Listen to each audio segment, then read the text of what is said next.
Yes, good morning, students. Students, yesterday I read the chapter lesson 13 मैं सबसे छोटी हो जाऊं.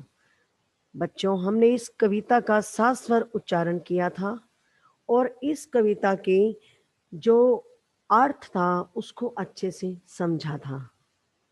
ठीक है, आज हम करेंगे इसके प्रश्न उत्तर. इस कविता में हमने क्या पढ़ा था, मैं आपको एक बार रिकैप करा देती हूँ. इस कविता में हमने पढ़ा था कि एक छोटी सी बच्ची है जो अपनी माँ से शिकायत करती है कि वो कभी बड़ी नहीं होना चाहती. क्यों? अगर वो बड़ी हो जाएगी तो उसकी माँ उसको उतना प्यार नहीं करेगी जितना उसको बचपन में उसकी माँ उसको प्यार करती है.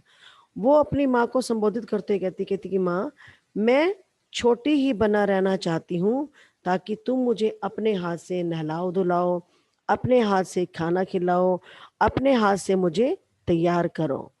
तो पूरी कविता में छोटी बच्ची कभी अपनी माँ को संबोधन करती है, कभी अपनी माँ से शिकायत करती है. और इस कविता जो है मैं सबसे छोटी हो जाऊं, कविता के कवि हैं सुमित्रा नंदन पंत जी. ठीक है बच्चों, अब हम आरंभ करेंगे इसके प्रश्न उत्तर. पहला प्रश्न है, कविता में सबसे छोटे होने की कल्पना क्यों की गई है?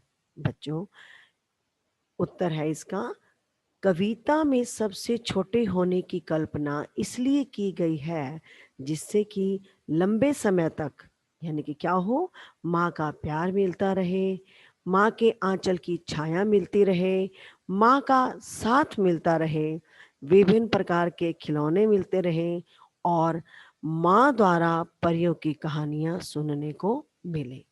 तो कविता में सबसे छोटे होने की कल्पना इसलिए की गई है. अब आप इस आंसर से, इस उत्तर से जान गए होंगे कि वो छोटी बच्ची जो है क्यों कल्पना करती है कि वह सबसे छोटी बनी रहे. सेकंड क्वेश्चन है, कविता में ऐसी बड़ी न हो मैं क्यों कहा गया है? क्या तुम भी हमेशा छोटे बने रहना पसंद करोगे? यानी कि प्रश्न मैं फिर से दोहरा रही हूँ, कविता में ऐसी बड़ी न हूं मैं क्यों कहा गया है?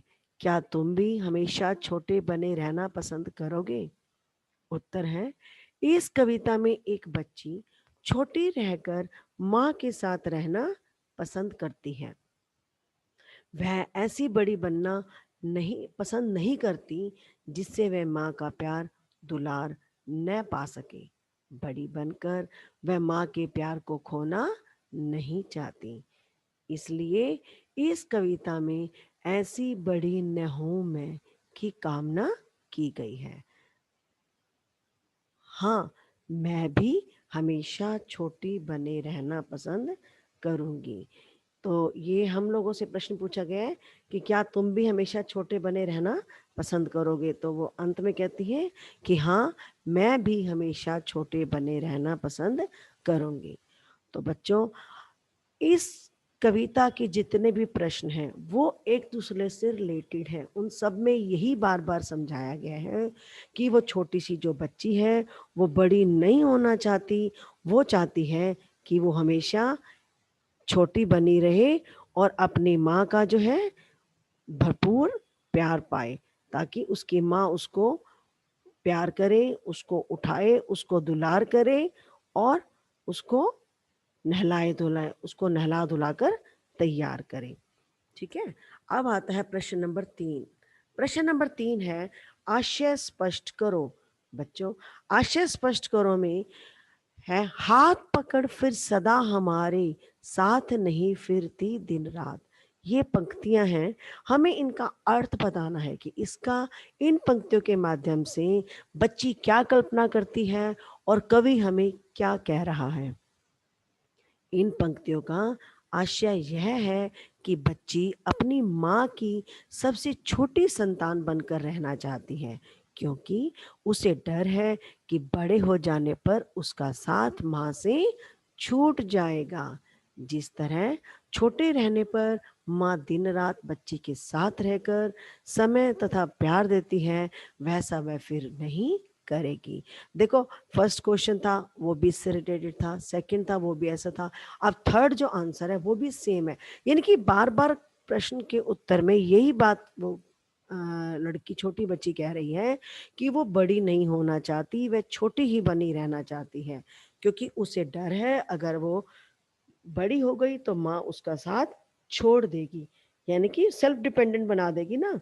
जब बच्चे सेल्फ डिपेंडेंट हो जाते हैं तो मम्मी उनकी तरफ इतना ध्यान नहीं देती, क्योंकि उनको पता है कि हमारे बच्चे अपना काम स्वयं कर लेते हैं। लेकिन जब बच्चा छोटा होता है तो उसके सारे काम उसकी मम्मा ही करती है, उसकी माँ ही करती है। तो इसलिए वो बच्ची चाहती है कि मैं हमेशा छोटी बनी रहना चाहती हूँ, ताकि मैं अपनी माँ के साथ ही रहूं, माँ से अलग ना हूं।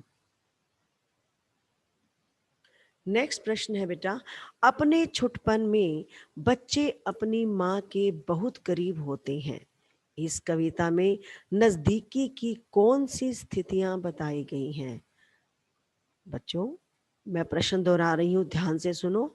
अपने छुटपन में मतलब अपने बचपन में, जब बिल्कुल छोटे बच्चे होते हैं तो बच्चे अपनी माँ के बहुत करीब होते हैं। आपने देखा होगा जो छोटे-छोटे बच्चे होते हैं ना, वो हर बात मम्मी को बताते हैं। मम्मी बहन दीदी ने ये कर दिया, मम्मी भैया ने ये कर दिया, मम्मी मुझे वो ये कह रहा है, मम्मी मुझे वो ये कह रहा है। वो हर बात अपनी माँ से शेयर करते हैं। तो कहता है कि अपने छुटपन में बच्चे जो हैं अपनी माँ के बहुत करीब होते हैं। इस कविता में नज़दीकी की कौन-कौन सी स्थितियाँ बताई गई हैं? यानी कि इस कविता के माध्यम से जो कवि है उन्होंने कौन-कौन सी सिचुएशन, कौन-कौन सी स्थितियाँ बताई गई हैं कि जब बच्चा जो है छुटपन में अपनी माँ के बहुत करीब होता है।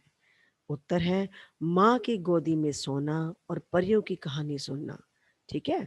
उसकी आँचल पकड़कर चलना, यानी कि माँ का आँचल पकड़कर चलना, उसके हाथों खाना खाना तथा उसके हाथों सजना-संवरना आदि इस कविता में नज़दीकी की स्थितियाँ बताई गई हैं। नज़दीकियाँ मतलब अपनी माँ के करीब रहने के लिए।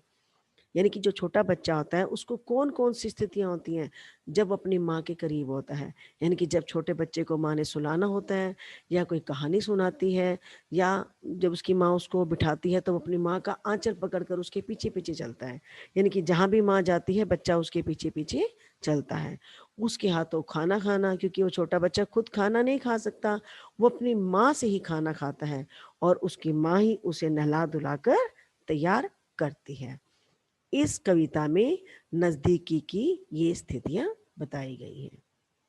तो बच्चों, आप आप समझ गए होंगे, मैं सबसे छोटी हो जाऊँ कविता के प्रश्न उत्तर मैंने आपको अच्छे से एक्सप्लेन किए हैं। उम्मीद करती हूँ कि आपको इसको समझ में आ गया हो।